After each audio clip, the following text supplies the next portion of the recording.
Sindh high court इरसा जी George कई कैनालन की अदावत लाइ पानी की दस्तियाबी सर्टिफिकेट खिलाफ स्टे ऑर्डर जारी करे छो। वफाकी हुकूमत पारा जवाब जमा कराने लाइ मोहलत तलब। अदालत वफाकी हुकूमत के 18 अप्रैल ताईं तफ़सीली जवाब तलब करे वरतो। दरख्वास्त गुजार के वकील मौजिब इरसा में सिंध मां मेंबर की मुकर्ररी नाहे कई वे। इरसा जी जॉर्ज गैर कानूनी है। इरसा 5 जनवरी ते चोलिस्तान ऐं थल कैनाल की अदावत लाइ पानी की फराहमी जो सर्टिफिकेट जारी किया। सिंध हाई कोर्ट कैनालन के सर्टिफिकेट ते स्टे ऑर्डर जारी किया है। अदालती स्टे ऑर्डर का पोइ कैनालन की अदावत न थी सघनी। इरसा जो सर्टिफिकेट गैर कानूनी है। मौजूदा सर्टिफिकेट तहत कैनालन की अदावत नथी थी सके। इरसा की ॿीहर जोड़जक थियण घुर्जे। पीपी सेनेटर बैरिस्टर ज़मीर घुमरो की कराची में प्रेस कॉन्फ्रेंस न चवण है तो सिंधु ते कैनाल मढ़िया पिया वञनि। सिंध की 2 लाख एकड़ ज़मीन गिड़काए चुको है। को भी सूबो इरसा के फैसले खिलाफ गडियल मफ़ादन वाली काउंसिल में वनी सके तो। वफाकी हुकूमत इरसा में सिंध के नए मेंबर के शामिल ही नाहे कयो। पानी के विच वारे कानून में तब्दीली लाइ सभिनी सूबन की मुशावरत होना लाज़मी है। सिंध जो अवाम कैनालन के मामले ते सरापा एहतजाज बढ़ियल है। सिंध के आबपाशी खाते के वजीर जाम खान शोरो तकरारी कैनाल ने इरसा तरफा जारी कल सर्टिफिकेट ते अमल दरामद रोकण वाली सिंध हाई कोर्ट के हुक्मन के तारीखी फैसलो करार दे छो। सिंध हुकूमत वफाक अदालती हुक्मन ते अमल दरामद करे इरसा में ज़हीर हैदर शाह के सिंध जो मेंबर मुकर्रर करे नोटिफिकेशन जारी करण ऐं तकरारी कैनालन वारो मनसूबो खत्म करण जो मुतालबो करे छो। आबपाशी वारे वजीर जो चवण है तो सिंध हुकूमत जो जेको वफाक अॻियां केस हो तो इरसा में सिंध जो मुकर्रर थियण घुर्जे इहो अॼु साबित थी वियो। सिंध हुकूमत के इरसा में पंहिंजो हक़ मिलण घुर्जे। सिंध दरिया ते दहाड़े खिलाफ सिंध में एहतजाजी तहरीक जारी। कराची हैदराबाद मीरपुर खास शहीद बेनज़ीराबाद तक खरीदार करने के विसन के नंढन वॾनि शहरन में एहतजाजी मुज़ाहिरा रैलियों ऐं धरना। तकरारी कैनालन खिलाफ ठटे वेझो टनो हाफ़िज़ शाह खां जिर्फ मुलाकात यार पुल ताईं 25 किलोमीटर एहतजाजी रैली। वॾे अंग में शहरन ऐं मुख़्तलिफ़ तंज़ीमुनि के कारकुननि की शिरकत। शाहपुर जानिया में प्रेस क्लब के सर ते एहतजाजी रैली।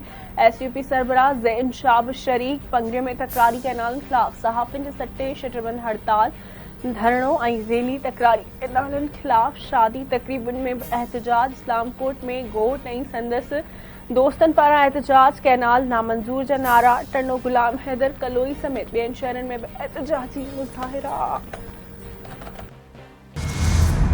सखर के ज़िले काउंसिल सिंधु दरिया ते ठहंदड़ तकरारी कैनालन वारे मनसूबे खिलाफ ठहराव मंजूर करे वरतो। कैनाल सिंध सुकाइण की साज़िश करार पीपी मेंबरन समेत PTI ऐं फंक्शनल लीग के समूरन मेंबरन गडियल राय सां ठहराव पास कयो। छठे के ज़िले काउंसिल भी तकरारी कैनालन खिलाफ ठहराव मंजूर करे वरतो। कैनाल सिंध दुश्मन मनसूबो करार। सिंध के वॾे वज़ीर सैयद मुराद अली शाह की सदारत हेठ अमन अमान की सूरत हाल ते इजलास। सूबे में अमन अमान के हर सूरत में बेहतर कयो वञे। वॾे वज़ीर की हिदायत। वॾे वज़ीर लाड़काणी सखर डिवीज़न में पुलिसिंग के वधीक असराइतो ऐं मुस्तहकम करण की हिदायत कंदे चयो है तो सूबे में मुकम्मल कागज़न जा मोबाइल फोन खरीद ऐं विकिरो करण की इजाज़त है। कराची शहर मुल्क जो वॾो मोबाइल मार्केट है।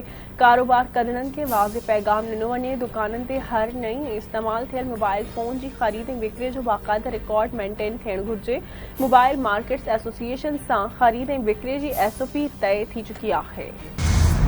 अमेरिकी सदर डोनाल्ड ट्रंप तरफा दुनिया के मुख्तलिफ मुल्कन ते लागू टैरिफ जा असर। ॿियनि एशियाई ऐं नॉर वारनि मुल्कनि जे स्टॉक मार्केट वांगुरु पाकिस्तान स्टॉक मार्केट ते पवड़ लगा। 100 इंडेक्स में 3500 खां वधीक पॉइंट्स की घटिताई। 100 इंडेक्स 3518 पॉइंट्स की घटिताई सां 11273 पॉइंट्स ते ट्रेड कंदे ॾिठो वियो।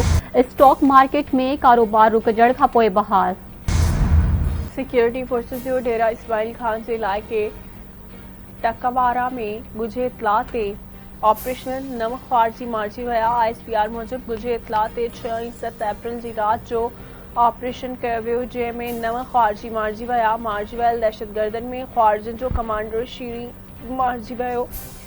मारिजी वियल ख़्वारिजन वटां वॾे अंग में हथियार हथ कया विया। ख़्वारिजी कमांडर शीरी दहशतगर्दी के वाक़ियन ऐं बेगुनाह शहरन के टारगेट किलिंग में घुर्बल हो। मारिजी वियल ख़्वारिजी कमांडर 20 मार्च ते कैप्टन हसनैन अख्तर के शहीद कयो वियो हो।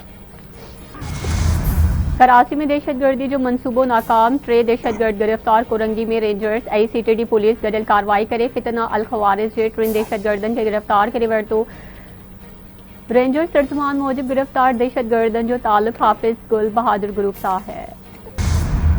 टक्कर में कार इल्जाम हेठ बिटो कतल नौजवान नारी या लाश अस्पताल मुंतकिल टमाटाणी थाने की हद सुभान कॉलोनी में जवाबदार नौजवान राशिद शहर नारी वजीरा शहर के मौत जी निंड सुमारे छड़ियो पुलिस मकबूल नौजवान नारी जा लाश पोस्टमार्टम लाए अस्पताल मुंतकिल कर छड़िया राशिद शहरी वजीरा शहर के कार के इल्जाम हेठ कतल कयो वियो आहे पुलिस वाक़े की जांच शुरू कर छड़ी।